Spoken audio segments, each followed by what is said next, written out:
So, good afternoon, everyone. Thank you all for coming. For those I haven't met, I'm Subra Suresh, the president of Carnegie Mellon. We have a series that's been running since about September of last year as part of the inaugural year called Crossing Boundaries and Transforming Lives. Our colleagues at CMU have created a series of wonderful symposia centered around various topics that are deemed by CMU faculty and staff and students as being at the cutting edge of discussion, which are also part of national conversation. And these topics examine some of the frontier areas in research, but also topics facing American higher education. And I've had the distinct honor and pleasure of opening each of these, but fortunately for all the participants, getting out of the way after my opening remarks, and it's been really remarkable. The topics that we have considered as part of these inaugural symposia series include neuroscience, big data, the role of technology in education, energy, campus health and wellness, and just a couple of weeks ago in Washington, D.C., at the Kennedy Caucus Room in the Senate building, we held a symposium with about 150 people participating on the role of universities in transforming regional economies, why Pittsburgh in general and CMU in particular is a role model for that transformation. It was very well attended by a number of people, including some policymakers and their staffers. Today's program is particularly important because it tries to cover a topic of major national discussion, starting with Congress.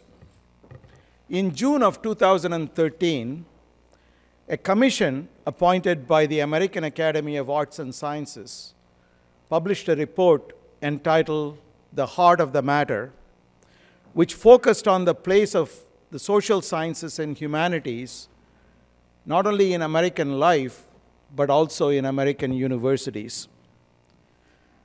The commission that led to the Heart of the Matter report from AAAS was created at the request of members of Congress who were alarmed by sharply falling enrollments and reduced course offerings in humanities and social science majors and degree programs in U.S. universities. They were also concerned by what have been characterized as a lack of direction in research in some of these fields. The report asked a number of questions. Are the humanities and social sciences still relevant today? Are they necessary? Why are these fields important in an era where technology seems to be driving everything? What would be the consequences to our country when fewer young people study these subjects? These are very important questions. So let me start and put on the table, without any ambiguity, as somebody trained in engineering and technology, my unambiguous answer to these questions: absolutely yes, humanities are absolutely essential. Humanities and social sciences are absolutely essential. Why do I think so? Here are a couple of reasons why personally I think so. First and foremost, in my previous role as director of NSF, I had the privilege of overseeing a number of centers funded across the country. One of those centers dealt with predicting when tornadoes and hurricanes will occur in different parts of the country using very sophisticated computational models and trying to see if those are effective. And this center has done wonderful work. This is one of the early NSF-funded centers. And about 2 years ago, you may remember, in the state of Oklahoma, there were a number of tornadoes that killed more than 30 people. So that day, I had discussions with several members of Congress. In fact, I called the director of the center and said, we've been funding this for 25 years. Why are people still dying? And he said something that was really revealing. He said that if you look at the data that we put out 4 days before the tornadoes hit, we knew exactly when the tornadoes were going to come. We could predict with reasonably good accuracy the path of the tornadoes. But one thing we did not know was how people would react to warnings about tornadoes. So it's not the lack of technology or sophistication with technology that caused the problem. It's because of our inability to predict human behavior, and especially our inability to couple human behavior with predicting technological results that was responsible for this. That's one particular example of this. Another example is my own personal belief that a well-rounded human being is somebody who not only has expertise in his or her field, but also somebody who has appreciation for the arts, literature, languages, etc. And I think that makes the world, having grown up in a different part of the world where I learned English as my 4th language, it's very important for us to recognize sometimes why sometimes we miss some things that should not be missed. And the human brain is so much more capable of responding to challenges than we are able to challenge it from time to time, in this case with respect to languages. There is another reason why I think technology and social sciences are important. So if you look at what the National Academies put out about 10 years ago on the 20 greatest engineering achievements of the 20th century, things that we would expect: electrification, aviation, internet, refrigeration, etc., etc. They are marvels of human achievements. I mean, examples where human beings excelled, especially in technology. Then a few years later, the same National Academy of Engineering put out the 14 grand challenges of the 21st century facing humanity. If you look at the two lists side by side, you realize immediately that some of the major challenges of the 21st century are a direct consequence of the achievements of the 20th century. So the question is, what was missing? And what new things could we do that maybe we may have overlooked when we were so smart in creating these technologies? And perhaps, and the different people have different opinions on this, but perhaps if we had not only looked at the intended consequences, but if we had equally looked at the unintended consequences, especially pertaining to human behavior and social behavior, individual and collective social behavior, maybe we could have anticipated some of the unintended consequences. And that's something that we may want to think about as we move forward with grand challenges. And that's another reason why I personally believe that the integration of humanities and social sciences with natural sciences and technology is very important collectively for us. CMU is well known for its portfolio in integrating these different fields, bringing quantitative rigor to humanities and social sciences, and bringing a humanities and social sciences perspective to traditionally other scientific fields. And that's why we are really pleased to have a very distinguished group of external panelists and a distinguished group of CMU faculty join us on the stage for this conversation this afternoon. Let me first introduce the two distinguished speakers from outside. Norm Augustine, I would say without hesitation, is a national hero. He's definitely one of my heroes. And he has served extremely well for the country as head of a CEO of Lockheed Martin. He was Undersecretary of the US Army. And he just told me that he's been on the boards of Princeton University, Johns Hopkins University, and MIT. And most recently, he's on the board of the University of Maryland University System. I've had the distinct pleasure of getting to know Norm during my 3 years at NSF. And he was one of the driving forces behind the release of the report and the impact of that report called Gathering Storm, Rising Above the Gathering Storm, that led to the America Competes Act that was unanimously passed by Congress in 2007 by the Senate. And the amount of work he did, I personally know, had a huge role to play in this. And there are not very many people in the world for whom I can say this. About 2.5 years ago, I called Norm and literally asked him to go to the end of the earth on behalf of the National Science Foundation. He did twice, just 2 years ago. We formed, jointly with the White House, we formed something called the Blue Ribbon Panel for the US Antarctica Program, where the National Science Foundation spends about $450 million a year. And Norm chaired that panel in the late 1990s.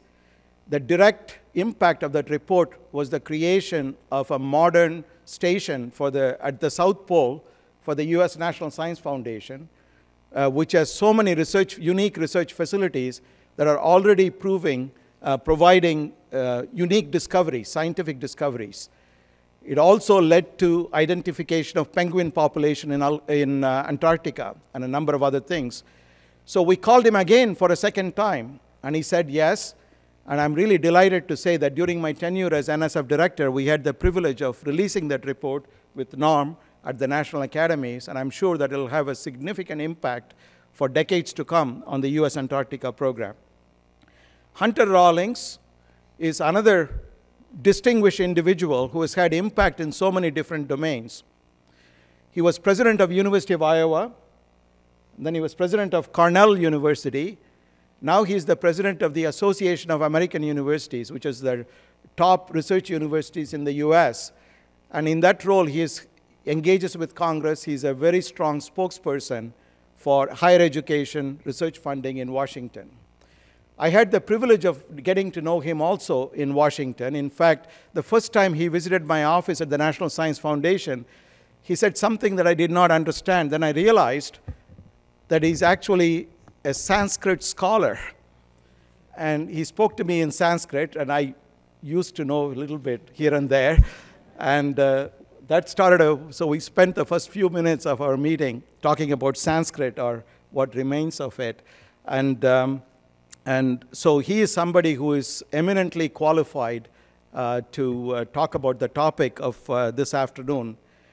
We're also extremely grateful to the American Academy for co-sponsoring the event with CMU, and are very pleased to have the Academy's Director of Programs, John Tessitore, who's here with us this afternoon. I also want to welcome members of the American Academy from Carnegie Mellon, the University of Pittsburgh, and other institutions in the region who will be joining, many of whom are here, and many of whom will be joining us for the reception later today. We've also invited a number of faculty members in Humanities and Social Sciences from CMU to give their perspectives on these issues.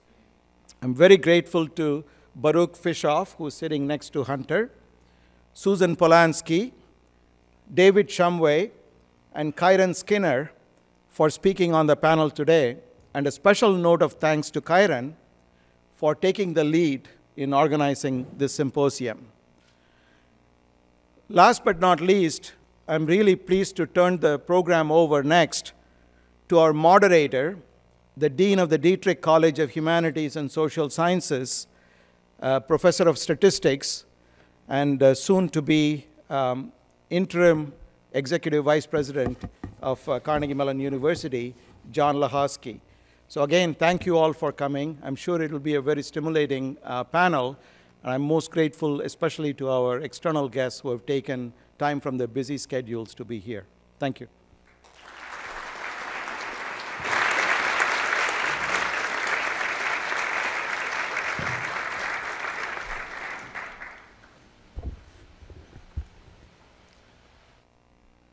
Thank you, President Suresh, and also to the American Academy of Arts and Sciences for hosting this event, which is, as the President said, part of his set of inaugural symposiums, Crossing Boundaries and Transforming Lives. And today's symposium is focused on the crucial topic of mapping the future of humanities and social sciences. So this is done in coordination with the American Academy of Arts and Sciences, and this organization responded to a request from Congress to create a commission on the humanities and social sciences to focus on 3 goals. 1, to educate Americans in the knowledge, skills, and understanding that they will need to thrive in a 21st century democracy. 2, to foster a society that's innovative, competitive, and strong. And 3, to equip the nation for leadership in an interconnected world. The commission consisted of 54 of the most distinguished Americans, including 14 major university presidents, leaders from industry, from the military, distinguished academic scholars, and artists, including George Lucas and Yo-Yo Ma. The report, entitled "The Heart of the Matter," identifies the crucial role that humanities and social sciences must play if we are to achieve the 3 goals that I mentioned earlier. In particular, this report constituted the Commission's response to the congressional challenge. What are the top actions that Congress, state governments, universities, foundations, educators, individual benefactors, and others should take now to maintain national excellence in the humanities and social sciences and social science scholarship and education to achieve long-term national goals for our intellectual and economic well-being, for a stronger, more vibrant civil society, and for the success of cultural diplomacy in the 21st century. It's quite a challenge for the panelists today to take on. I'm delighted that, as President Suresh said, there are 2 very distinguished members of the Commission, Norm Augustine and Hunter Rawlings, who have traveled to Pittsburgh to join us in this important conversation. And President Suresh has already presented some of their many accomplishments. For example, for Norman Augustine being the former CEO of Lockheed Martin, winner of the National Medal of Technology, winner of the Defense Department's highest civilian award, the Distinguished Service Medal, and membership in the National Academy of Engineering, just really to mention a few. And for Hunter Rawlings, the former president of both Universities of Iowa and Cornell, and the current president of the AAU. And of course, along with President Suresh, both are members of the American Academy of Arts and Sciences. So joining our guests from the American Academy are 4 distinguished faculty members from the Dietrich College. Baruch Fischoff, who's the Heinz University Professor of Social and Decision Sciences and jointly appointed in Engineering and Public Policy. He's going to speak about how the social sciences succeed and how they fail and how to approach those challenges. Susan Polanski, who's a Hispanic Studies scholar and is the head of the Department of Modern Languages, will explain how Carnegie Mellon research and education in the humanities and social sciences is aligned with the Heart of the Matter's goals that I've mentioned. Kyron Skinner is a professor in the Department of Social and Decision Sciences. She directs the Center for the International Relations and Politics, and she's going to explain how the social sciences and humanities are important today, as they always have been, among other things, understanding and preparing to avoid future global conflicts. And finally, David Shumway is a professor in the Department of English and Literary and Cultural Studies, who is the director of the Carnegie Mellon Humanities Center. We'll talk about how the value of humanities stems from how we deal with problems that can't be solved simply or don't have a single solution, comparable to most of life's problems, and how students need experience working with problems in interpretation, value, and judgment, because these skills are necessary for all intellectual work. I'll say that we'll be holding a question and answer session after the presentations are completed, so please think of questions but hold them until the end. And I will turn the rostrum over to Norman Augustine.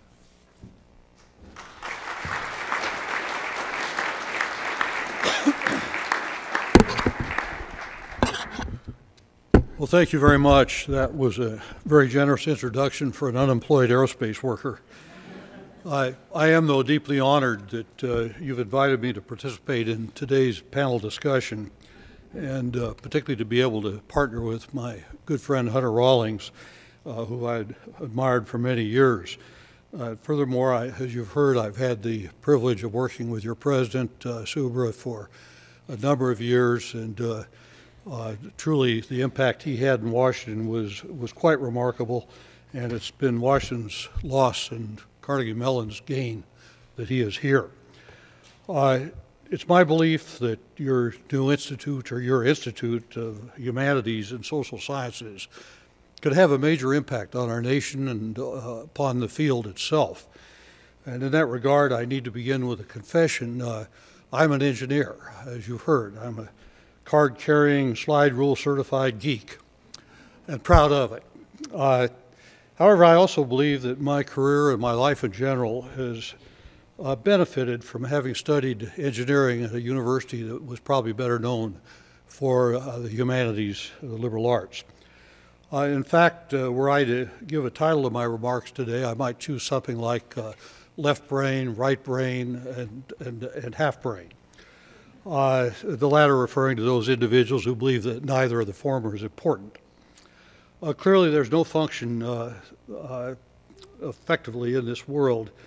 Clearly to function effectively in this world, one does need the ability to be able to think in an analytical fashion as well as in an intuitive fashion. And it wasn't done to learn in a course of sociology how to trigger a biological mutation, nor does one learn in a course in biochemistry whether you should trigger a biological mutation. And during the past year, it was my good fortune to participate, as you've heard, with Dr. Rawlings in the study of social sciences and humanities that was sponsored by the American Academy of Arts and Sciences, and that includes such a diverse group of people who work together so well on the topic. A few years ago, I opened an op-ed that I'd written for the Wall Street Journal with a quiz, and the opening sentence was, in which of the following subjects is the performance of America's 12th graders the worst? Science, economics, history, or mathematics? Turns out the answer is history. Another survey has revealed that very few American adults realize that Madison had anything to do with creating the Constitution. That same survey showed that almost everybody knew who Snoop Doggy Dogg was.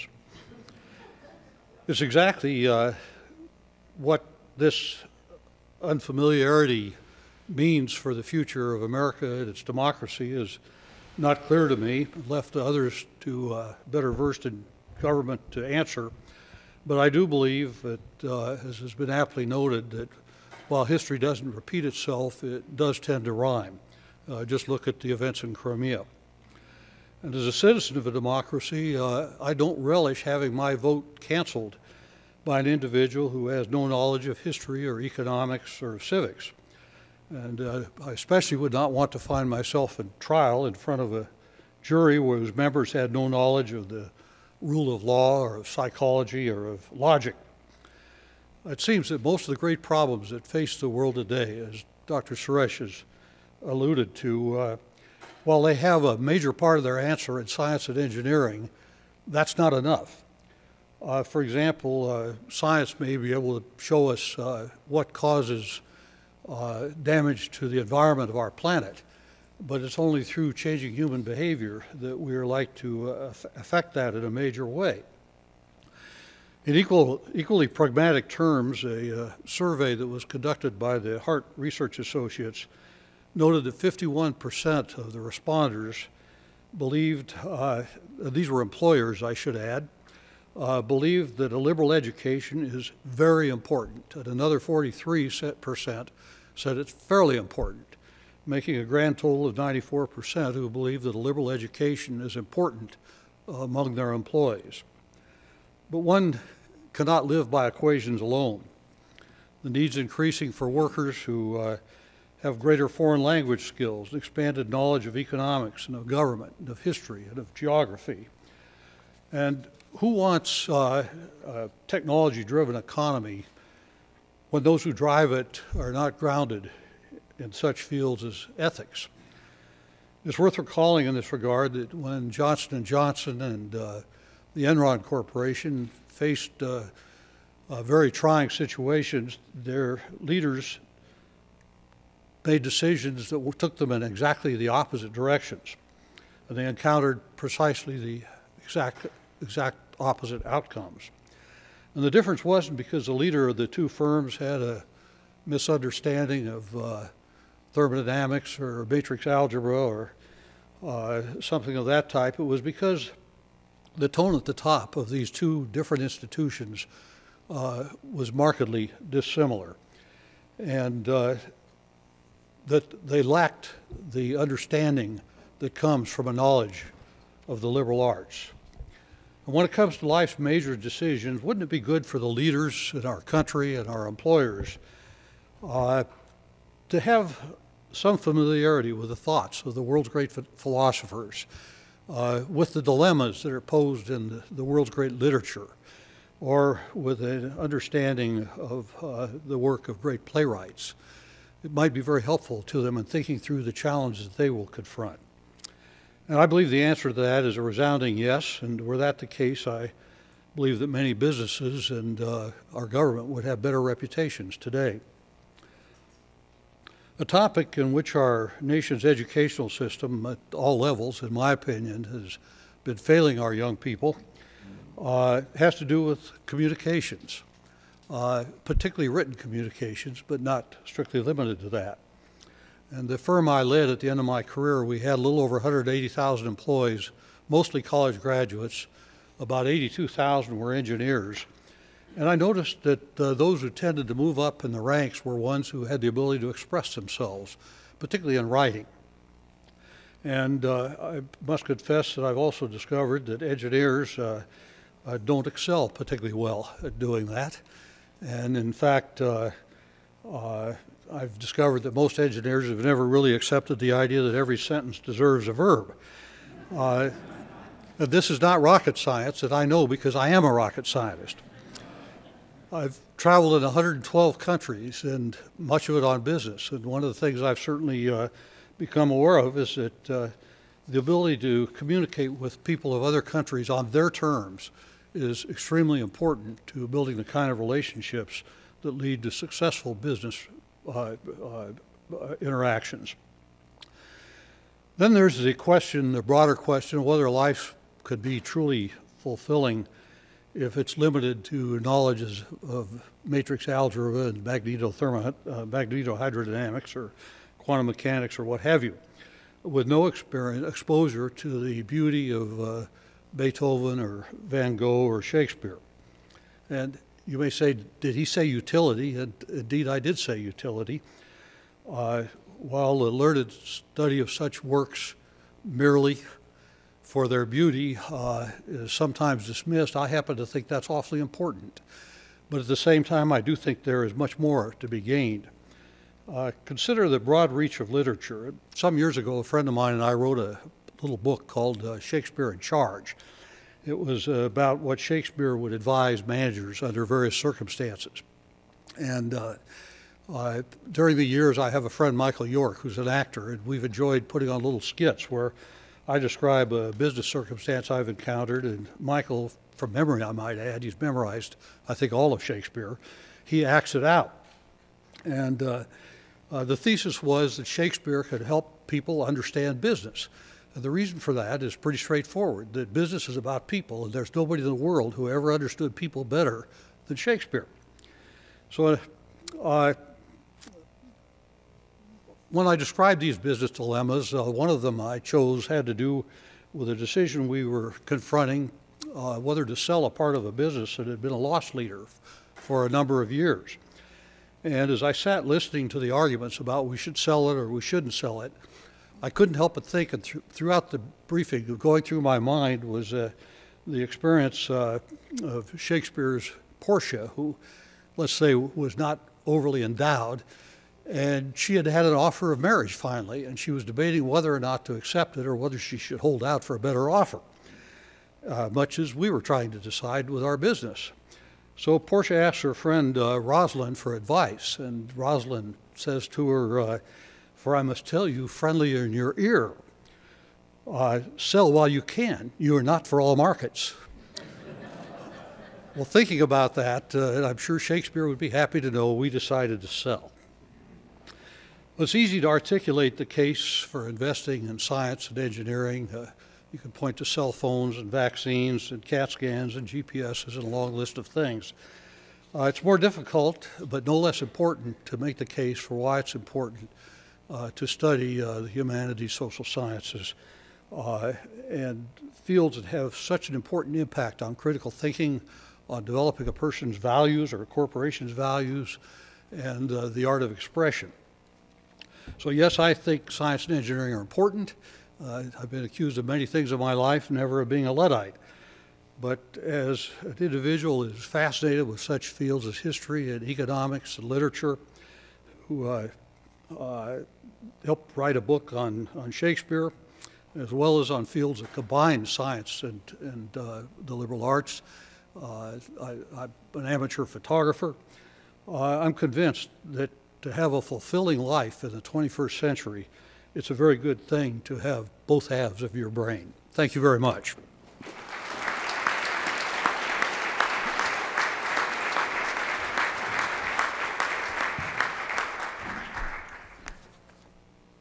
Norman, thanks very much. And sell while you can. You're not for all markets. That's quite a quotation. So I'm going to move to Hunter Rawlings, next panelist.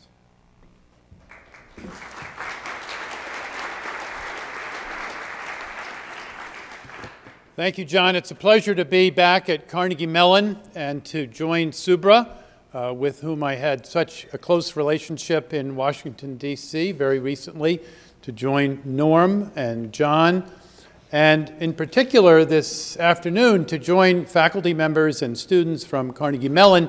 It's not often I get to sit down for an hour and a half and have a real conversation with real faculty members and students in this job today. I miss being on a campus quite a lot. I'm not teaching right now, and I hope to do some soon. So it's really been a pleasure and a special one because Carnegie Mellon is such a remarkable institution. It's quite different from all other research universities in AAU and from other research universities generally. And I mean that in a very positive way. This is an incredibly interdisciplinary place with a highly stimulating faculty, your own approach to teaching and to research, and it works extremely well. So it's a pleasure to be back this afternoon. I begin my remarks with a parable. Ancient Greece, until the 5th century BC, the late 5th century BC, was an almost entirely oral culture. By that I mean that what we call literature, history, philosophy, drama, science, almost all knowledge was transmitted orally. There were no books in ancient Greece until the late 5th century BC. There was no reading public. Many Athenians could read and write. They were literate, but writing and reading were mostly confined to public documents set in stone by the Athenian democracy. What was it like to live in an almost purely oral culture? First and foremost, literature of all kinds was composed in poetic form. Starting with Homer and epic poetry, the Greeks performed their literature. So it was a performance. Whether it was epic, lyric, philosophical, or dramatic. Try to imagine an entire performance culture, one in which you, the citizen, are regularly, repeatedly exposed to publicly performed poetry, whether by individual poets, actors in plays, or choruses of men and boys singing choral lyrics. No solitary reading of books, like us, but group events, civic events, in which the citizenry watched poetry performed for the public. Imagine then that your way of learning about the past, about history, about your ancestors, about the difference between right and wrong, about what is politically correct and what is not, is entirely oral. Oral tradition, oral memory ruled Greek culture. And all the oral material was poetic. Why? Clearly because rhythm is crucial to remembrance. It is exceedingly difficult to remember long stretches of prose. It's far easier to remember poetry. Many Greeks could recite from memory lengthy passages from the Iliad or the Odyssey or other poems, and even larger numbers were closely familiar with a vast corpus of poems of all sorts, epic, lyric, choral. Into this essentially oral society, in the late 5th century BC, the first written books began to make an appearance, mostly written in prose. This was initially the rise of what we call rhetoric, the art of persuasion so crucial to democratic Athens. For a while, the oral and written forms of literature coexisted. While oral held its own because it was public and civic in nature, books tended to be elite products read by an elite audience, and not read silently the way we tend to do, but read aloud to groups, so that even books were oral in the sense that, for the most part, they were read aloud. Gradually, over the centuries, of course, the old oral culture waned and the book culture won out, not only in Greece, but in Rome, and then throughout the Mediterranean and Western world.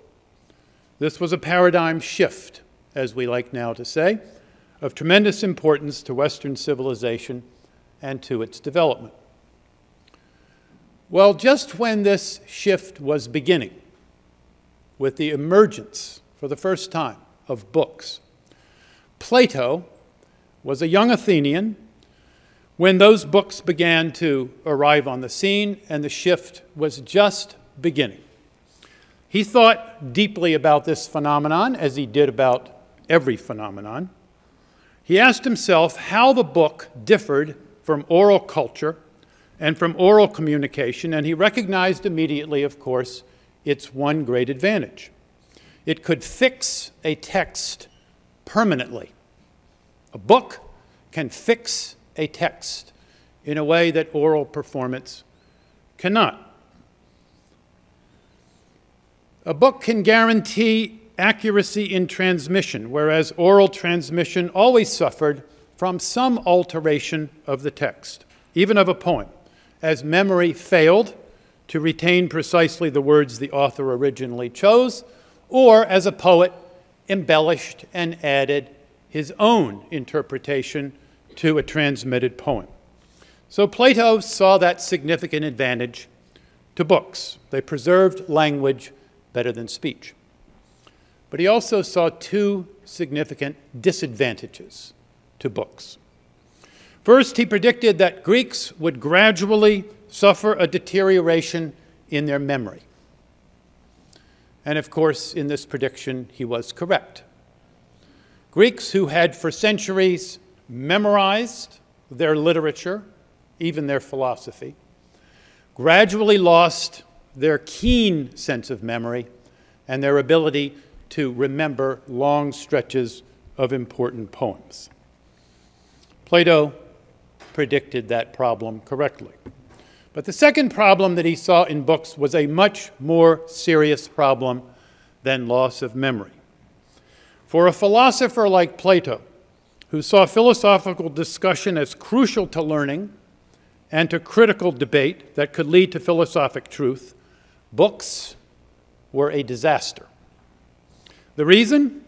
When you read a book and you question or confront what it is saying, the book cannot talk back. It is mute. The book just sits there, unable to engage in dialogue, or as Plato would say, in dialectic, the rigorous method of conducting philosophical analysis. The result is that Plato believed that books were a seriously deficient medium. The only way to effectively pursue the truth is through engaged dialectic, careful definition of terms and concepts, cross-examination of one's interlocutor, rigorous questioning of intellectual assumptions, the refutation of weak arguments, the gradual development of stronger arguments, and eventual arrival at the clearest possible understanding. That is what Plato and his students did in his academy, the West's first institution of higher learning. Books were then to Plato an inferior mode of developing knowledge, painfully lacking in what he called seriousness. He called books, even his own books, playthings. And yet, Plato wrote books. Many books. And it's a good thing he did. How could someone so dismissive of books spend so much time writing them? Well, the answer, of course, is that Plato wrote a particular kind of book, a dialogue, a book that talks back to itself. Plato's dialogues are models of behavior for philosophers to follow. They're not textbooks explaining ethics or analytics or metaphysics. The reader does not get answers from Plato's dialogues. The reader gets methods for pursuing answers. That is Platonic learning. It's learning for oneself, not being taught by someone else. I draw two primary conclusions from this parable. First, real education of the kind worth pursuing is not getting information or even knowledge from a textbook or from a professor. It is something you do yourself with the help of books and professors. This is true for all domains of knowledge, but particularly for the humanities, which do not pursue one particular replicable truth about the world, but rather seek means of understanding human beings, their loves, their wishes, their thoughts, their feelings, their fears, their insights. The way you learn about human beings is through reading literature, seeing drama, performing poetry, debating philosophy, learning other languages and cultures.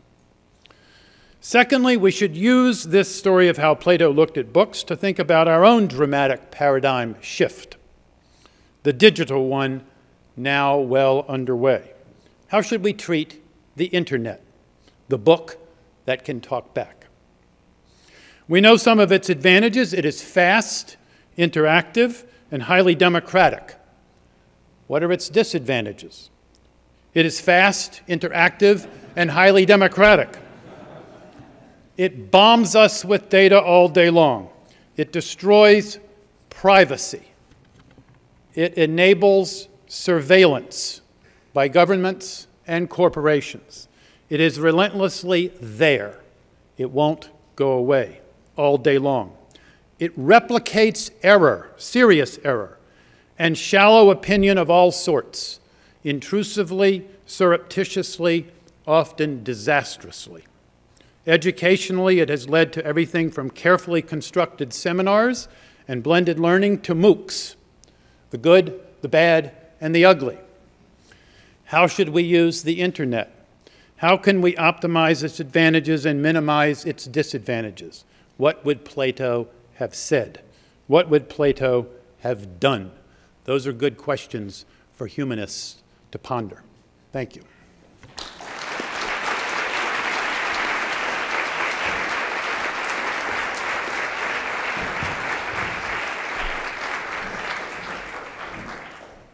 Hunter and Norman, thank you so much for these insightful remarks. And now we turn to our own faculty. First, Baruch Fischoff. Thank you, John. And let me thank our guests for coming here and investing your precious time in this important report. And thank President Suresh and all of the staff who've made this event possible. When I read the report, I thought, oh, well, that's what we try to do. And that's what we could probably do a little bit better. So I thought perhaps the best way to use this time was to talk about some of what we try to do in this area, in the field that I identify with, which is, let's see.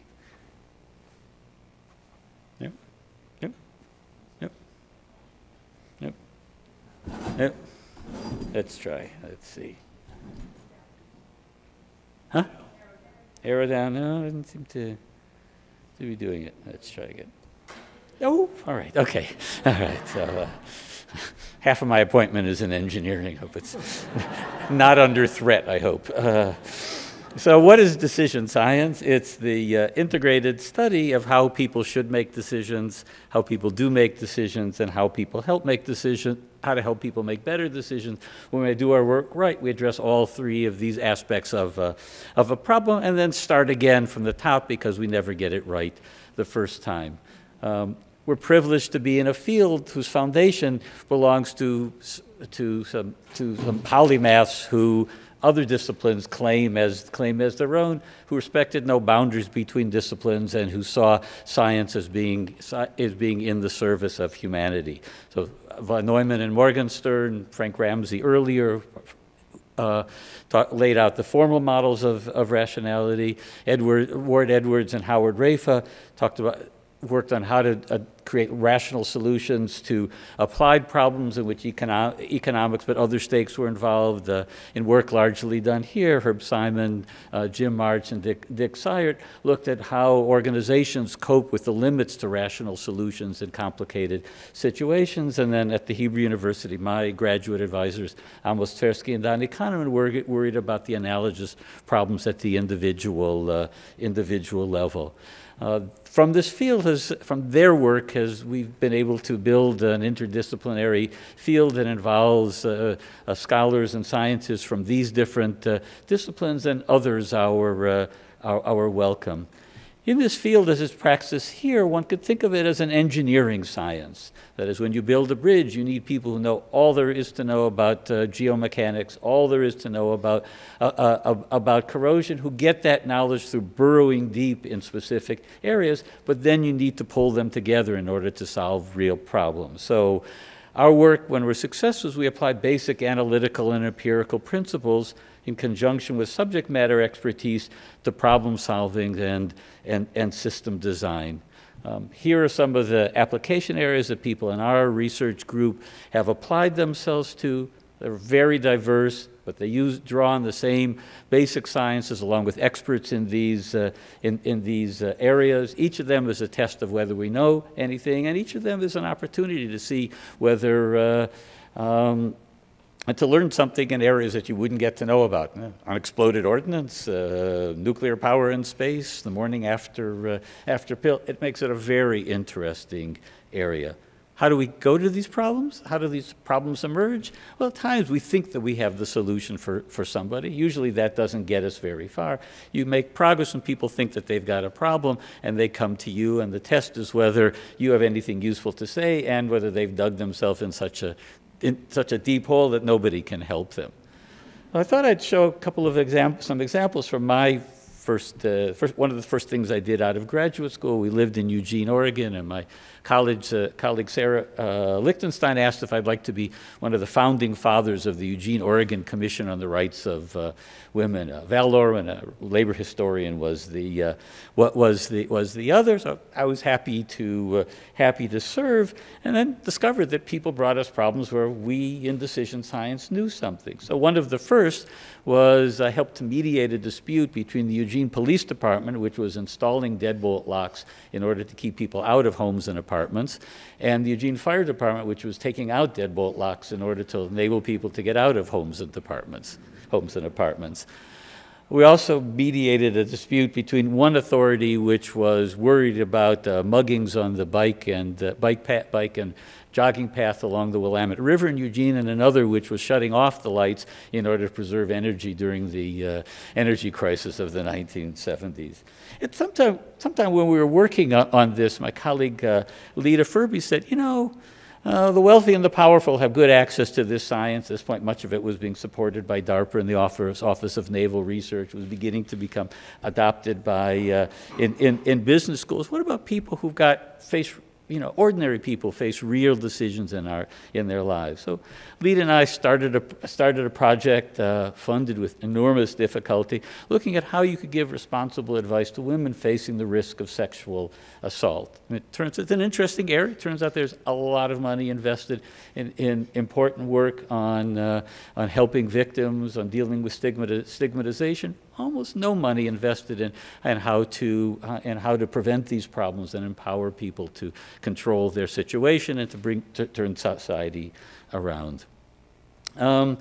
We follow this basic philosophy in our education. The part that I'm most familiar with is the decision science major, which I've been privileged to head since its beginning. We're just about to graduate our 12th class.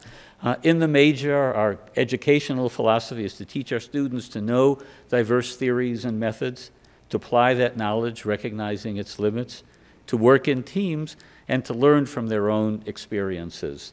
Connie Ungermeyer, who really makes the major work, pulled together this list of where some of our graduates have been from the last couple of graduate classes. You see, they go all over the place because there are decisions all over the place, and we hope that we and the others in the college and the university have equipped them to solve some of those problems.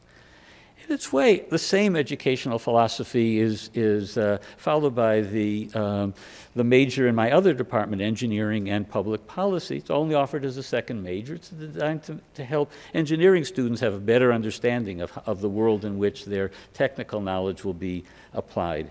One thing that the two majors do together, along with students from the Heinz School, is to do project courses in which we tell the students, you're a consulting firm, here's a client, tell Pittsburgh whether or not, what it should know in order to decide whether or not to have a plastic bag tax.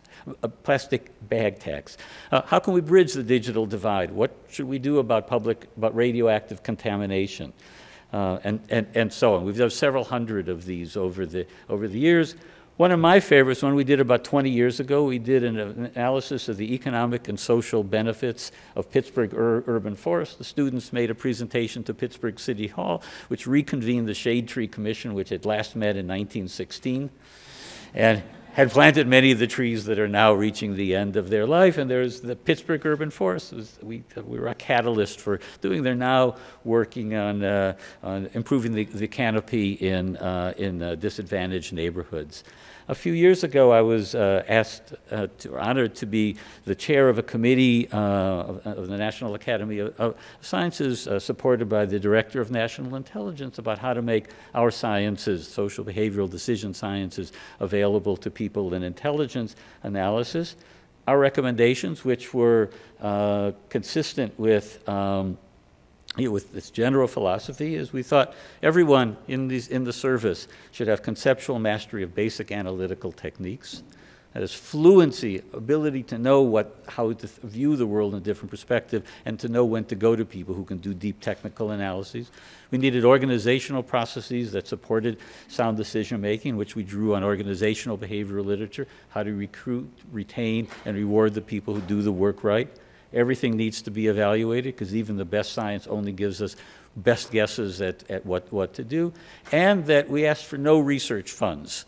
We said if the research should come here, it ought to be developed collaboratively between people who have the problems and people who might be able to help them solving them.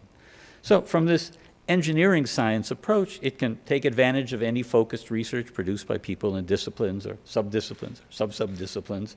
It can also avoid the necessary narrowness of people who do technical work. And it can also advance the disciplinary science. So there's two phrases used by my friend Alan Badley. Says we need applied basic science, where we see whether what we believe to be true can actually help anybody.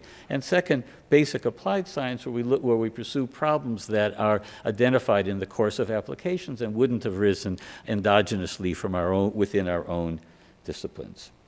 So what's next? Well, for myself, I'd like to see, I feel like we in some ways know how to work with engineers, although each project has its own challenges, but I'd like to see better ties with the arts and humanities. And I'll close with three things that are on my own personal agenda.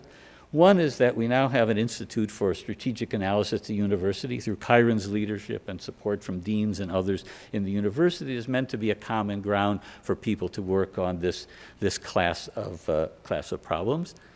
The second is that I did my dissertation on hindsight bias, during the course of which I read a lot of historiography. Not much history, but a lot of historiography, trying to understand what historians know about how to apply their minds to the very rich material that they confront, detaching themselves from their knowledge of how things turned out, which is a cognitive task different than dealing with the necessarily more aesthetic material that we study in psychological experiments. For many years, I subscribed to history and theory. I have boxes of it in my office. I'd like to go back at some point and bring the cognitive science and historiography together. And then finally, this is a picture of our beautiful School of Design.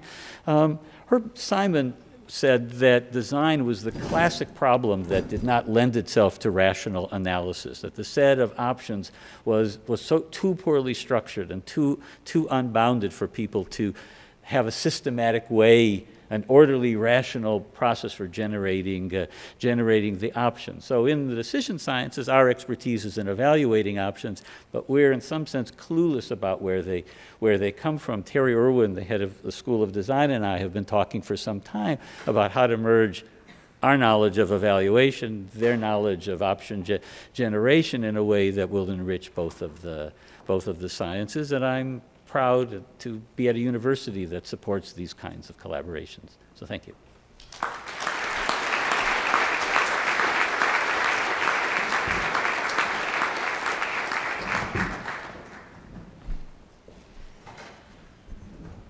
Thanks, Baruch.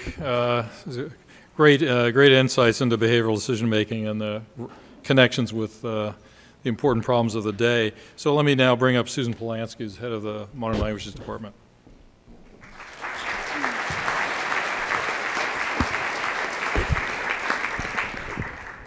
Thank you. I'm grateful for this opportunity to participate in the symposium and echo the thanks of others as well. The outstanding staff members from the President's Office and from Dietrich College really did a terrific job of putting together all the arrangements for today.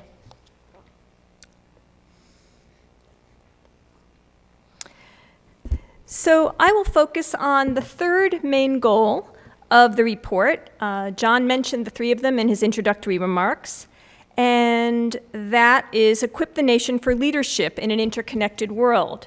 The four recommendations associated with this goal are promote language learning, expand education in international affairs and transnational studies, support study abroad and international exchange programs, and develop a culture core to bring humanistic and social science expertise into local communities and to share across generations. At Carnegie Mellon, there's no university-wide language requirement, and it's noteworthy that for the past 3 years, 50% of the student body has taken courses in modern languages before graduating. This percentage stands out next to the unfortunate national percentage of 8.6% of university students who take modern languages courses during their undergraduate years. The 8.6% figure is the most recent one provided by the 2009 enrollment survey of the Modern Language Association. And the next survey is to appear this coming fall, and we should hope for an increase at the national level. In Dietrich College, in the class of 2012, close to 70% of the graduates took courses in modern languages, and 29% took courses at the advanced level. Across the university in the class of 2012, 18% took classes at advanced level. This is a promising trend, as is the growing number of students at Carnegie Mellon who are pursuing academic programs in global studies, international relations and politics, interdisciplinary work with international components, study abroad, and international service learning activities that build collaborations with communities of people of different ages all over the world, as well as in the Pittsburgh region. Clearly related to the goal of fostering leadership in an interconnected world and reflecting the title of today's symposium, there are two significant questions with responses in the Heart of the Matter report. One question is, how do we understand ourselves if we have no notion of a society, culture, or world different from the one in which we live? The report's response is, the humanities and social sciences help us to understand what it means to be human and connect us with our global community. The other question is, how do we understand and manage change if we have no notion of the past? The report responds, the humanities and social sciences go beyond the immediate and instrumental to help us understand the past and the future. The basic assumption in both responses is that to gain any real insight into ourselves, we must be able to gain some distance from ourselves. Without appreciation for what is beyond our own circumstances, we lack a clear basis for assessing our own situation. The pursuit of understanding ourselves and others across spaces and time frames is evident and vivid in the work of faculty and students of humanities and social sciences here. In my own research and teaching, my students and I have examined cross-cultural currents between Spain and the Americas across more than 5 centuries to the present. A course on culinary cultures has probed the hows and whys of transatlantic exchanges, attitudes and practices related to food preparation, consumption, and celebration. One complex and also delicious unit of a 300-level culinary cultures course focuses on chocolate. The geographical and cultural reach of this topic expands beyond Spain and the Americas to the rest of Europe, Africa, and Asia. While amassing facts, we're also tacitly appreciating frameworks for understanding the present and the future and assessing failed recipes as well as successful ones. To quote the terminology of philosopher Kwame Anthony Appiah, a member of the commission of the Heart of the Matter report, one may be a fundamentalist type, that is, a cultural preservationist who resists changes and hangs on to one's private culture of chocolate, or one may have more cosmopolitan tastes and embrace the many cultures of chocolates with their flavors full of continuities, changes, and complexities. Appiah grew up in Ghana, a major cacao-producing region, and he describes the process of learning about what is foreign.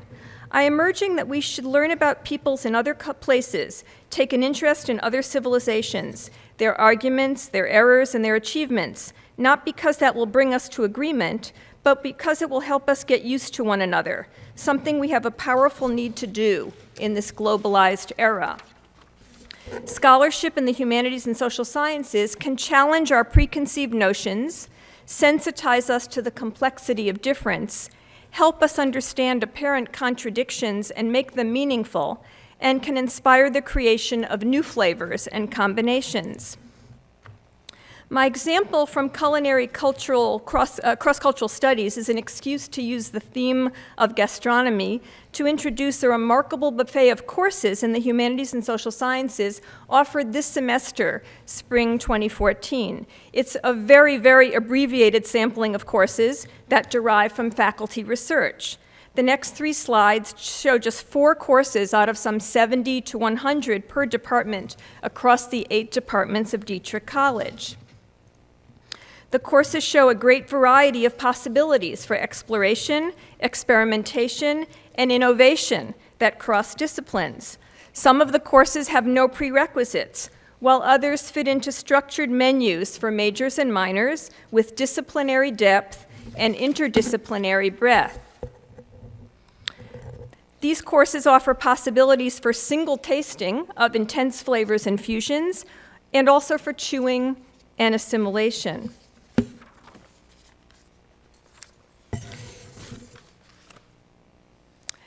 It's a common concern that majoring in the humanities and social sciences does not lead directly to a job or a career path.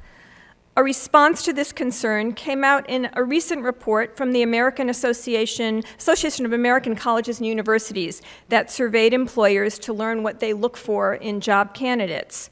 More than 90% of employers agreed that a candidate's demonstrated capacity to think clearly, communicate clearly, and solve complex problems is more important than their undergraduate major. And you have the quote here. The report states the following: employers seek graduates who are ready to help them innovate. In this context, they privilege broad learning over narrow learning, and they seek the capacity to engage cultural diversity as one of their top 3 requirements for new hires.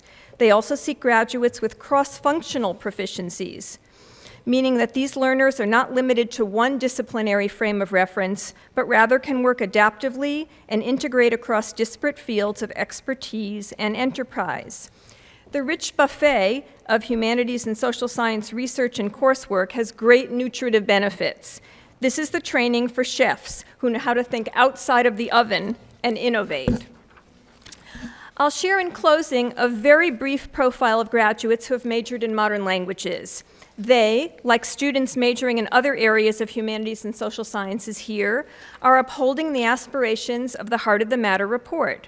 In the classes of 2012, 13 and 14, more than 75% of graduates of modern languages also majored in another field, with combinations such as Chinese studies with economics or business administration or decision sciences or global studies, French and Francophone studies with architecture or psychology or mathematical science, German studies with computer science or global studies, Hispanic studies with international relations or chemistry or electrical and computer engineering, Japanese studies with information systems or physics or chemical or mechanical engineering, Russian studies with biological sciences. Our graduates with creativity, disciplinary depth, and interdisciplinary strengths are well prepared to navigate the complicated world we live in and are working in government, entrepreneurship and business, law, technology and engineering firms, media, public health, health policy and health professions, nonprofit organizations, entertainment and creative arts, education, and more. They are well prepared to cross and to bridge boundaries locally and globally. Thank you.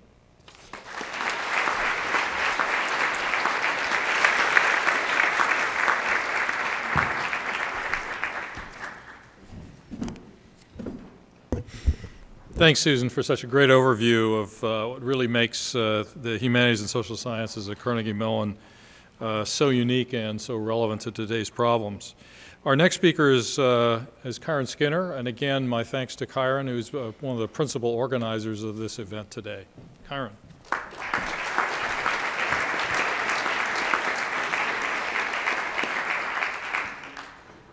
So I hope Dean Lahosky will give me a little extra time, because I want to start by thanking a number of people who worked so hard on this event. When we took it on, we just didn't know how much time and effort it would take. And so I must say thank you to Jay Devine, the Associate Dean, Emily Baddock, Arlene Gordon-Bray, Rosa Stepanovic, Catherine Davidson, Sherry Hayes, Marianne Moore, John Miller, my department head, Kate Walter, Shiloh Rie, and Emily Half. So it was a collective effort in addition to numerous meetings with the faculty panelists, who I think never want to see me again after all of the meetings that they were forced into.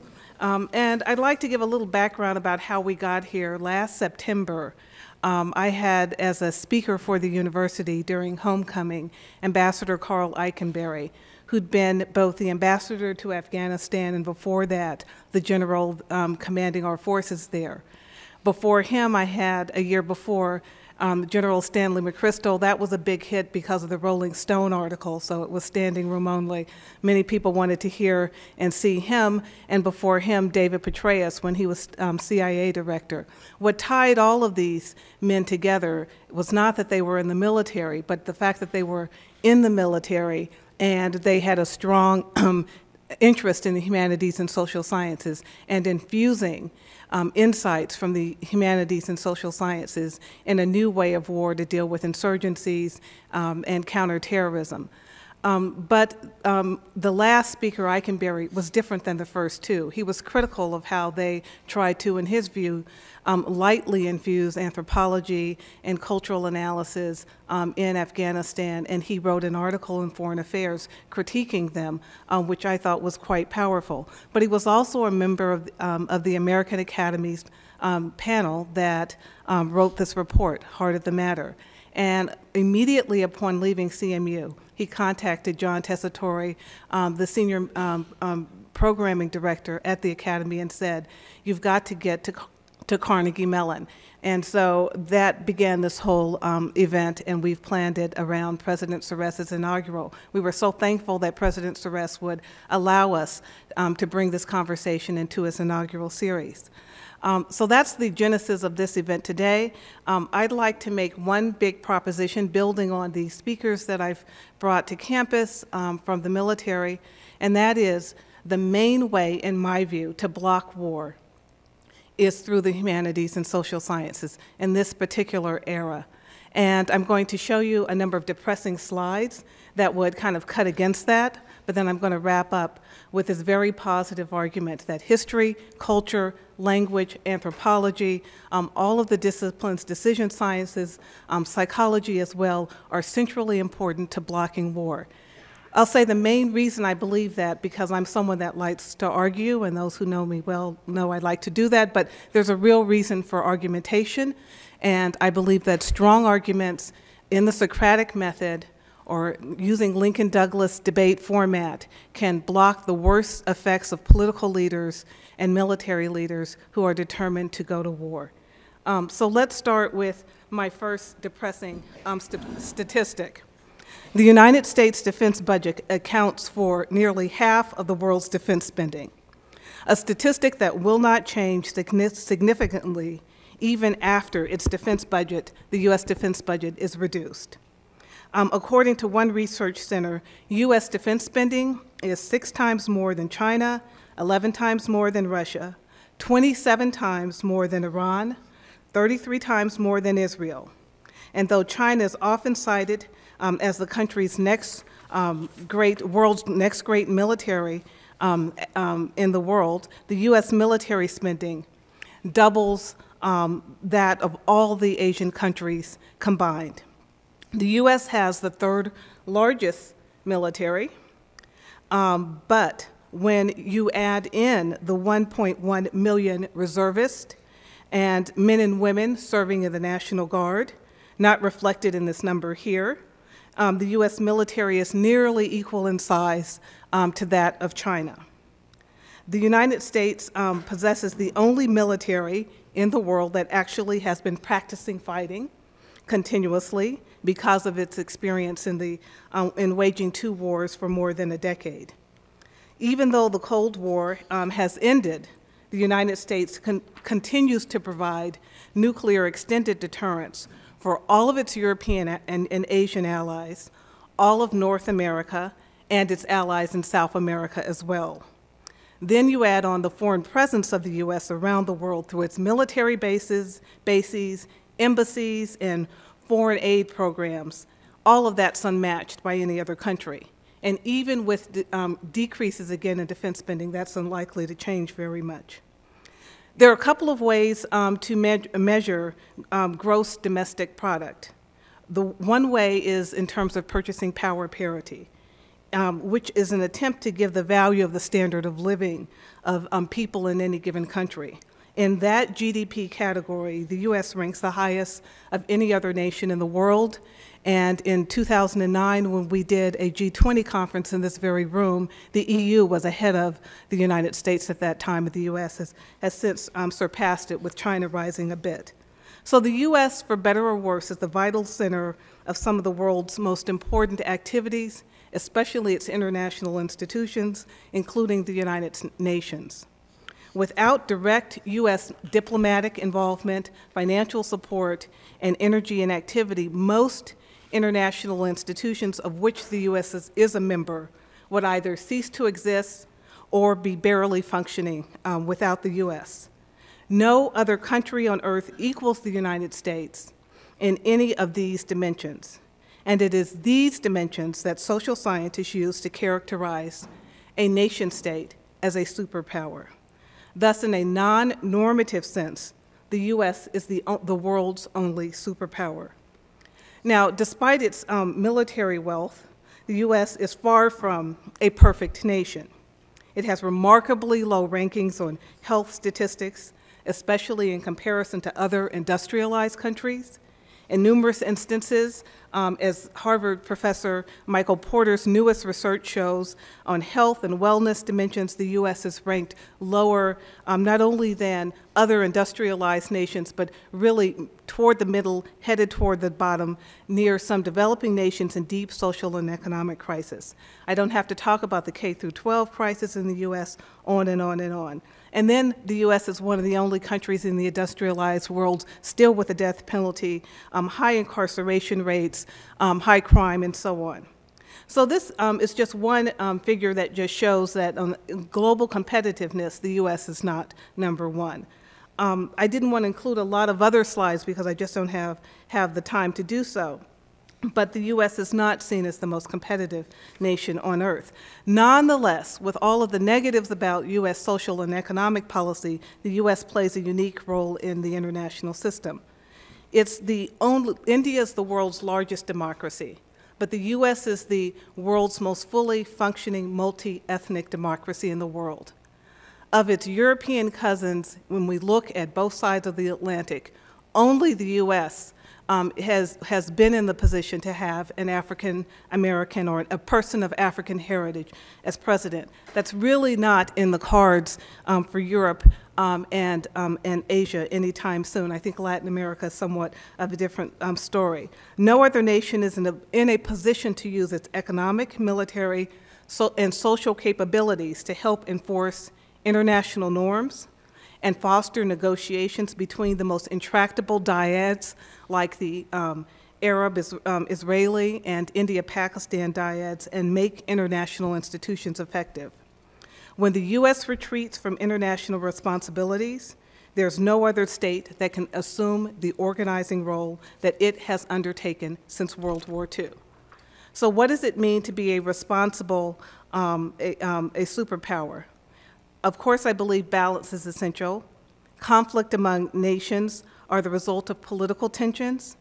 And historically, I know we're in a technology university, but technology has been a tool, not a source of war.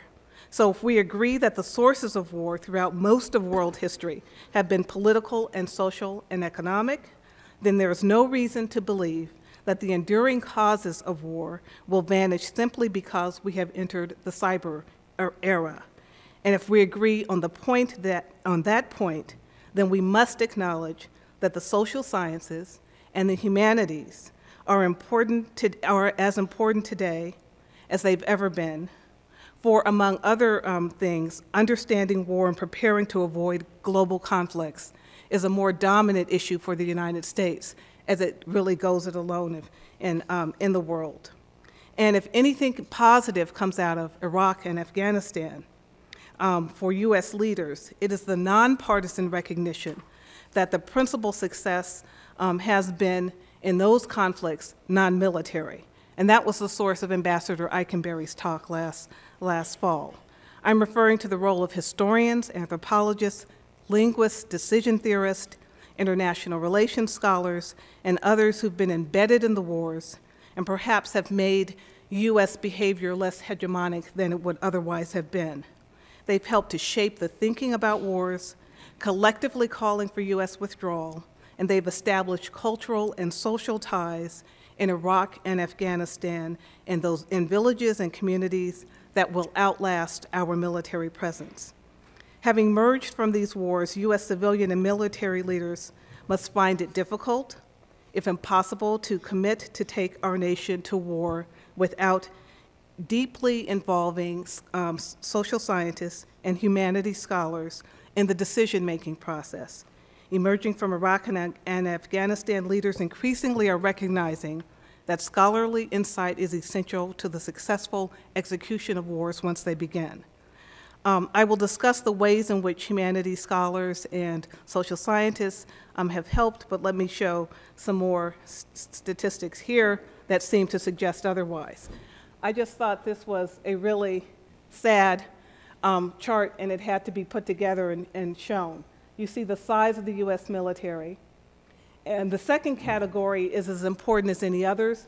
We only have stats for the Army and Navy, but the Marine Corps and the other services are similar. Foreign Area Officers, FAOs. Those are military personnel who are trained in language and culture at a really high level. We have less than 1,400 in the U.S. military, and we know that that U.S. Armed personnel number is much higher when we add in our reservists and National Guards. These people have to be all over the world doing the translation work for our military. We see also that DoD has a high number of civilian personnel, and you can barely see the number of USAID officers. It barely shows up on the chart. The State Department is a tabby next to a tiger, with the Defense Department with approximately 71,000 State Department employees, and a Foreign Service, those people who populate our embassies around the world, less than 8,000. You can see also the low number of Foreign Service officers and other major parts of the government that project American presence abroad. Then you look at defense spending over time, and then our diplomatic spending over time.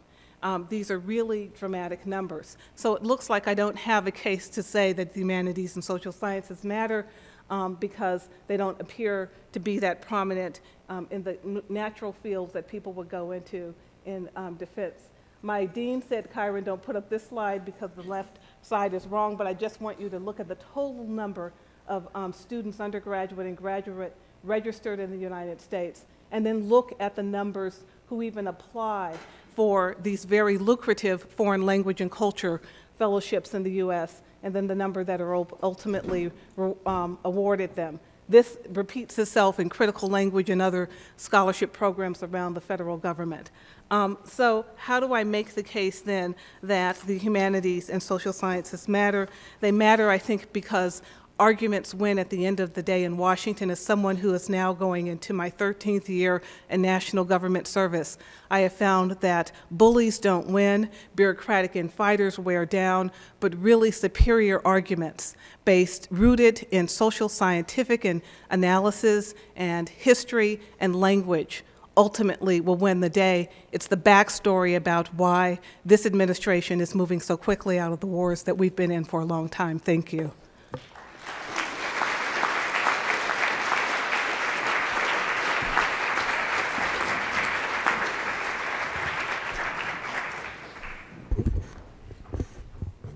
Karen, thanks for that talk and for highlighting the ways in which humanities and social science are poised to make war the option of last resort. And now, David Shumway.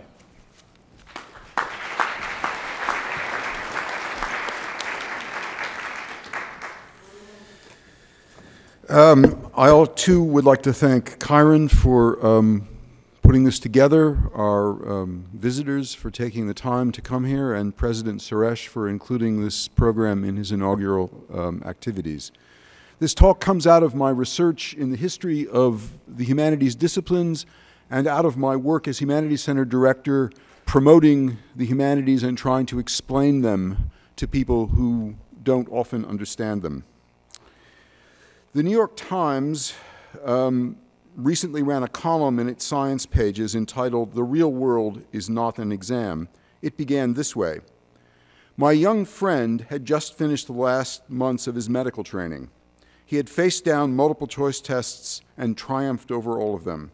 Starting with the SATs and ending with a series of medical licensing exams, including all the prep courses and practice exams, he probably had tens of thousands of single best answers under his belt. Now they were all burbling up to the surface." The essay goes on to explain that the young doctor never learned to live with uncertainty. Quote, "Like all victims of the single best answer syndrome, he ordered tests in wild profusion because, in his experience, every question had an answer and a test that would get you there. Options never included, you decide to keep an eye on it for a little while, or you tell the patient to come back if it gets worse, or you must make peace with the fact that you are never going to figure this one out," unquote. Doctors have long insisted that medicine is an art rather than a science, much less a technology, and this column helps to explain the difference.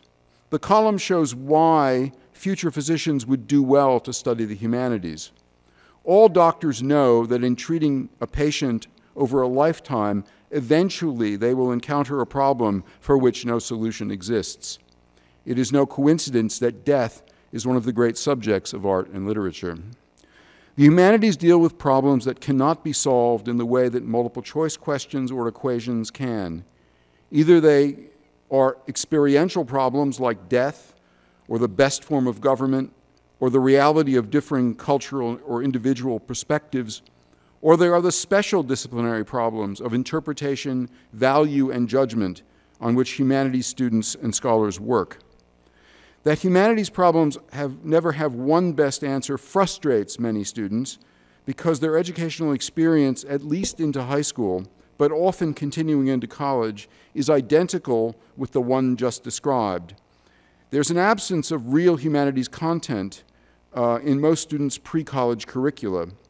My students often are perplexed by the notion that literary works have multiple meanings, and that what we are asking them to do is make the best case for one of them, or sometimes to explain why several are equally plausible.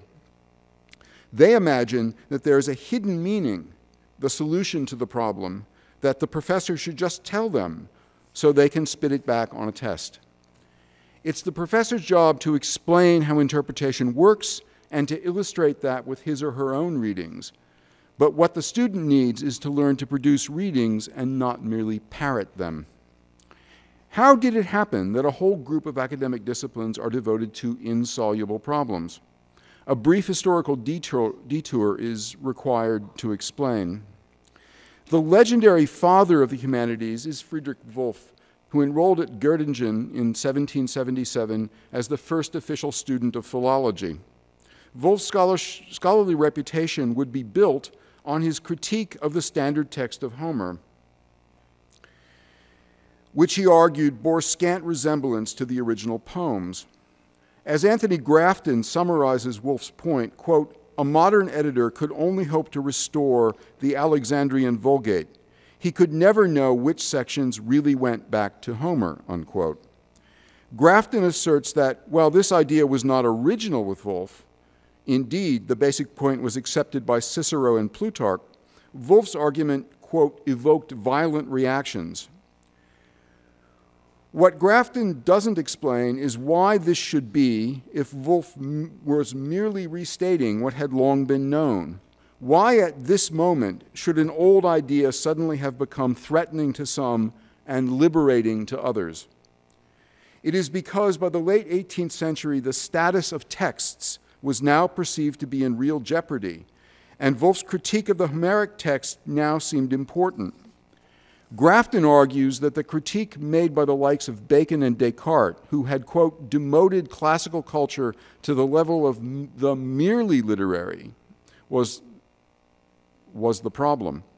Renaissance humanists were accused of, quote, wasting their time and that of their students on literary rather than scientific questions, unquote.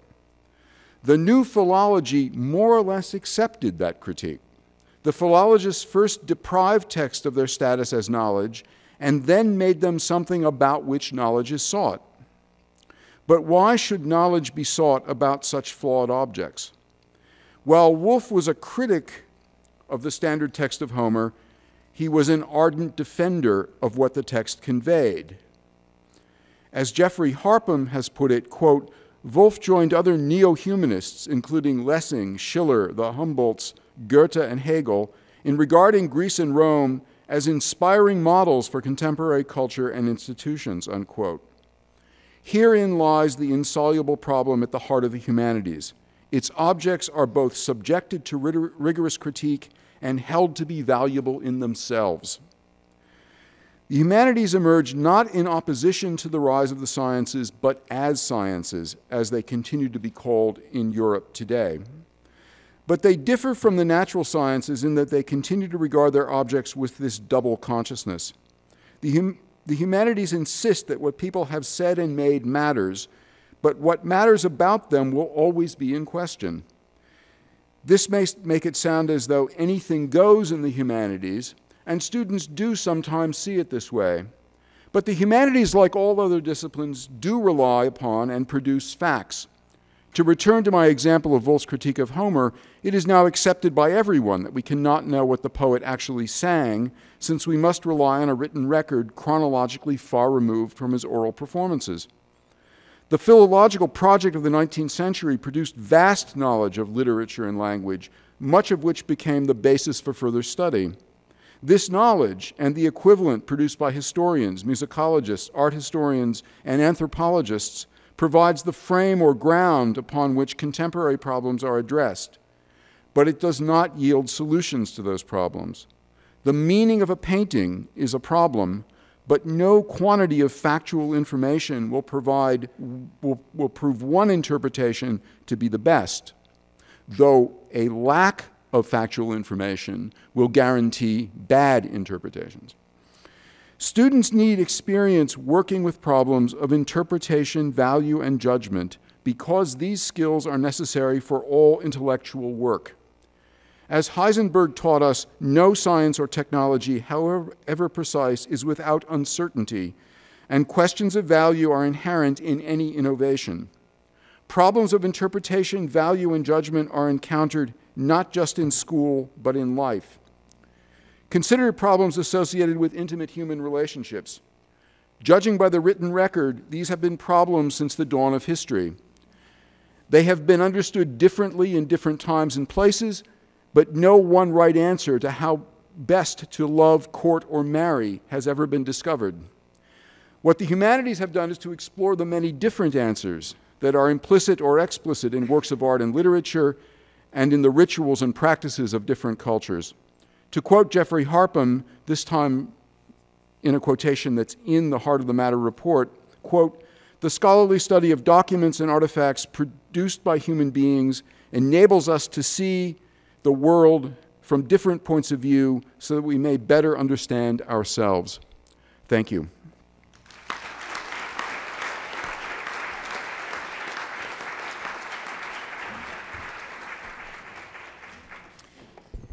Thank you, David.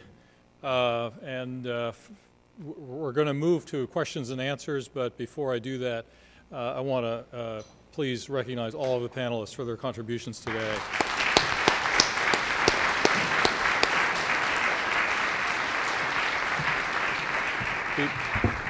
Before I ask for questions, and by the way, you could line up if you have one at either of these two microphones.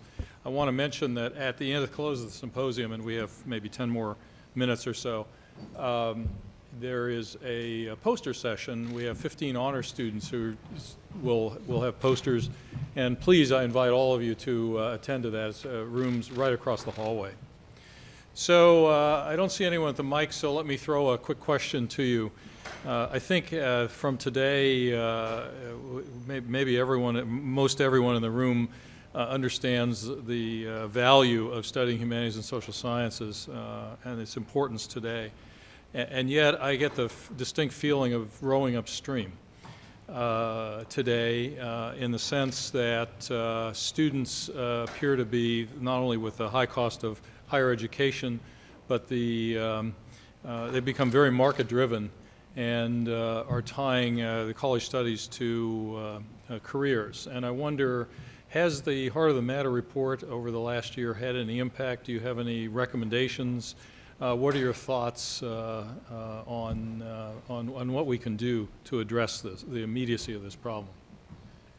Well, we probably ought to ask John because John is at the heart of the matter. And John, maybe it would be good if you said a word about how you see the last year having unfolded. So I think in part the report in the first 10 months of outreach, because we're about 10 months in now, has provided cover for a lot of organizations to come forward and use the report for their own purposes. So we're working with state humanities councils at the local level to remind their local communities about what's been important about the programs that the councils have sponsored over time. In effect, that's also reminding the federal government of the importance of the humanities, because the councils are funded by the NEH in large part. We've been really successful on college campuses like this one, university campuses like this one. Again, in a variety of ways, and this turns out to be an assemblage of anecdote in some way, but you know, universities using it for their own fundraising purposes, using it in curricular reform debate, using it for their own development of a sort of national prominence of their own humanities departments. Over the course of the last 10 months, we've had commission members, I don't even know the number of individual commission members running around the country.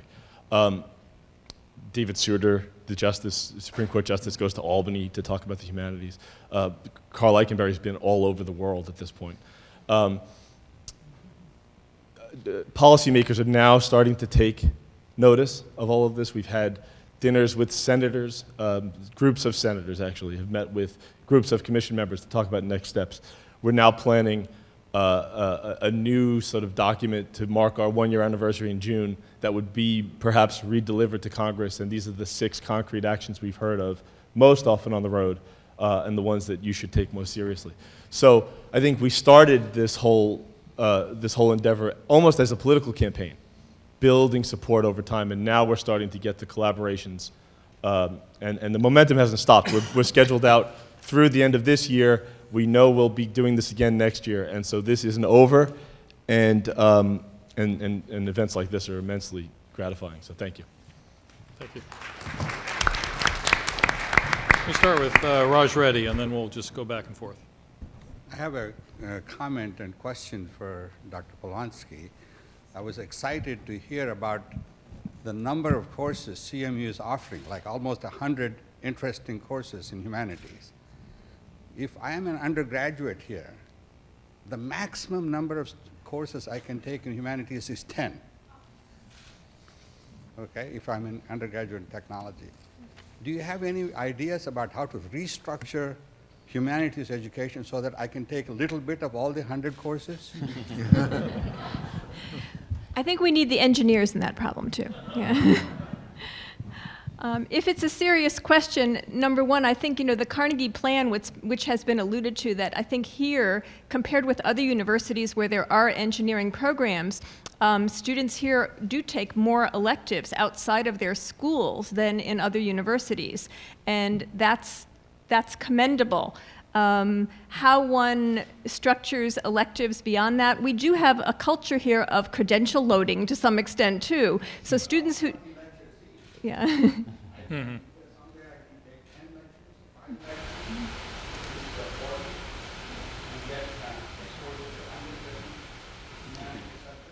Well, we do have some short weekend courses that are the country courses that are 3 units. There are some mini courses, but otherwise it is an investment in a semester. Yeah, structural problem, Raj. Let me... Hi, I'm a high school English teacher, and so therefore possibly part of the problem, as David suggested. We are currently in the process of renewing and reviewing our curricula. And one of the reasons I came here is I wanted to ask, well, what should we do?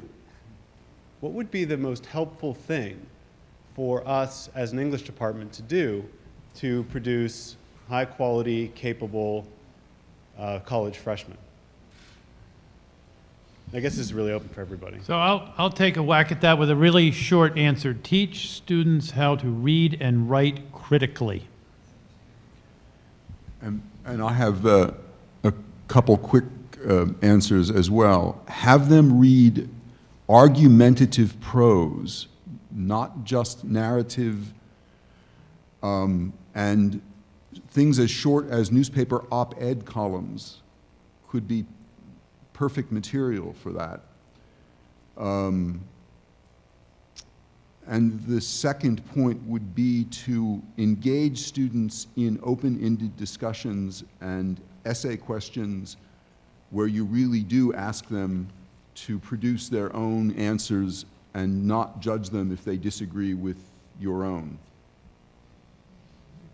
Thank you. Any other responses? Thank you very much for that very interesting dialogue and conversation. Right now, I'm a French and psychology major, so very much dedicated to and devoted to and biased towards the humanities. My question is more for the CMU staff. What initiatives would you like to see the university taking to kind of break down the stigma that's against the humanities in such a STEM-focused university?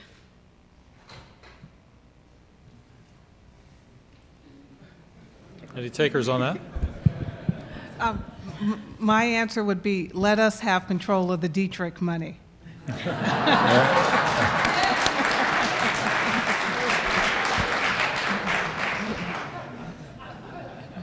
That's, that was actually not planted. But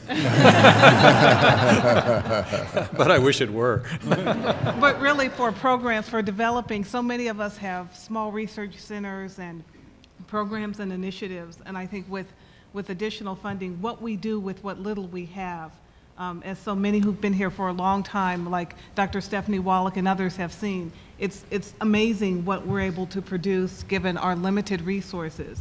And we've really helped put the university on the map in what we do in Dietrich College in a way that it wasn't a couple of decades ago. So I think using some of the internal resources to further develop what we do can only enhance the university's reputation. I think we also see in some of our courses that students from different colleges, different departments come together, and that is really a wonderful sharing opportunity as well. So you as a psychology French student may be with engineers in your class, maybe with computer scientists. I think as much bridging as you can do to share across disciplines within a particular course also gives perspective and builds, again, the strength of the humanities and social sciences. Thank you very much. Another question?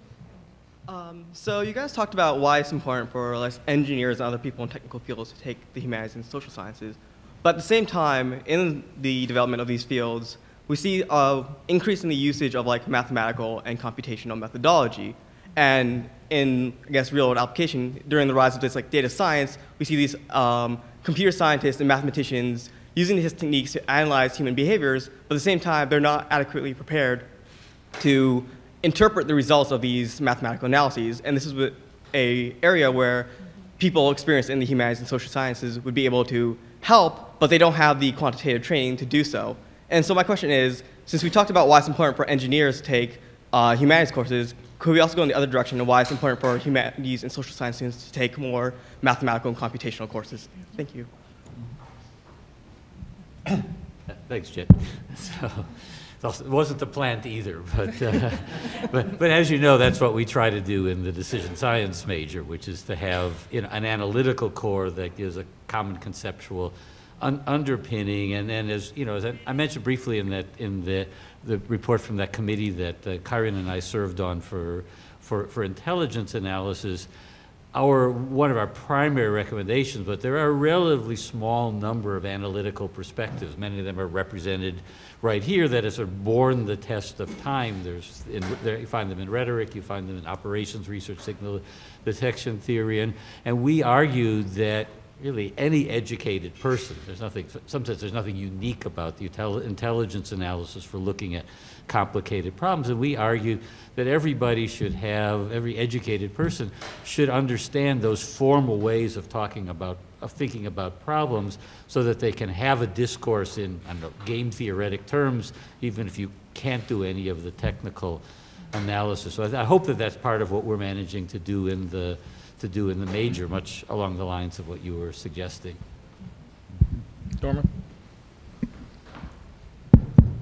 It's a great question, and I might say as an engineer, it's always bothered me that an engineer that hasn't studied the classics is considered very narrow, but a person who studied the classics and knows nothing about technology of the modern world is considered to be just fine. And I think there is an imbalance there. When I was teaching at Princeton, I had a course that I had half the students were engineers and half were liberal arts students, and the interplay made it, there was great synergy. 2 and 2 was 6. And I think back, unfortunately I can't remember who said it, somebody here will certainly know, but there was a writer who liked to ask his friends, do you know what the second law of thermodynamics is? Could you explain it? And none of his friends could explain it, of course. And he said, did you know that that was the technical equivalent of asking, have you read any Shakespeare? And so I think there's a strong argument to be made that if we're going to survive in this modern world, our students are going to have some fundamental knowledge of science and of technology. Just as I feel so strongly, as you can tell from my remarks, that people who live in science and technology and make decisions about what they're going to do had better be grounded in such subjects as philosophy and ethics and so on. Could I just say that the liberal arts is a shorthand for the liberal arts and sciences, and the liberal arts curriculum has always included math and science, or at least it should. Last question, Alex.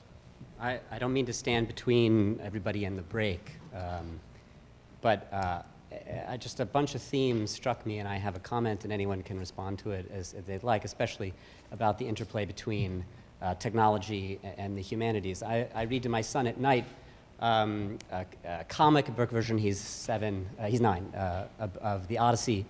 And in the underworld, Odysseus meets all of the ghosts, people he didn't realize had not made it home, his mother.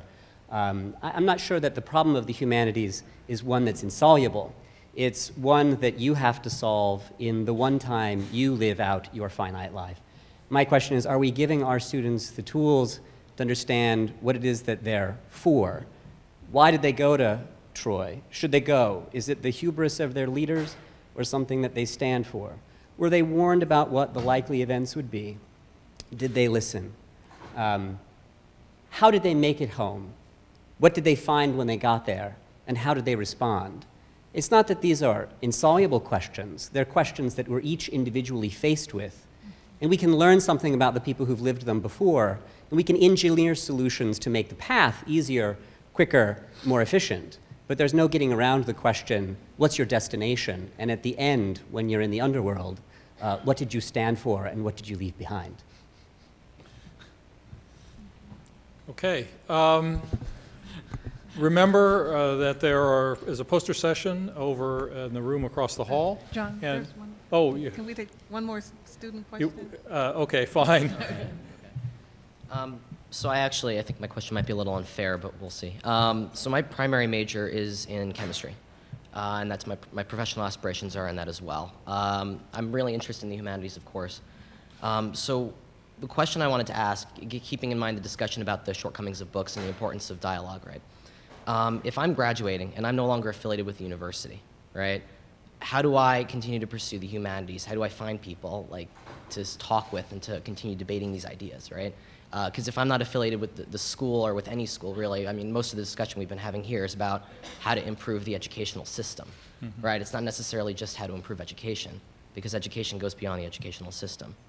So is there a mechanism for that? Is there, I mean, aside from finding people who are interested in things and talking about it, is there a way for us to look outside of the university and find people who are outside of our community to engage in the conversation with them?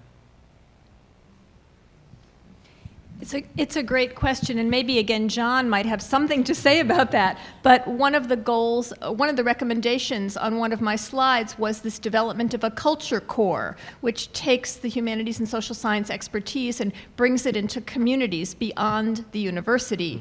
And so that, in terms of tree planting, is certainly something to do. Most public libraries have discussion groups, reading groups. There really are resources in most communities for exactly that kind of thing. They may not be advertised very well, but if you seek them out, and the other thing is that libraries are very open to new ideas for programming. So if your library in your community is not doing the kind of thing you want to do, they probably would be pleased to have you lead a group on a topic you want to continue to discuss. Quick comment on lifelong learning. Yeah, real quick. I know Norm Augustine has been on the board at Williamsburg, Colonial Williamsburg, for example. As an example of something that we all, or many of us do on a regular basis, is go to sites, historical sites. The Federation of State Councils goes to prisons and teaches literature to inmates when they, as a part of their ongoing development. I'm just giving you a range, right? That's, Williamsburg, so you make a trip and you stay in a hotel. It's part of the economy. Or social service on the other end. This happens all day, every day in every community in America, and sometimes we don't think about what they are. What they really are programs that benefit from the kind of research we do here at Carnegie Mellon, and then reach out into the public. So that's just it. Now I will declare this symposium to be ended, and thanks again to the speakers.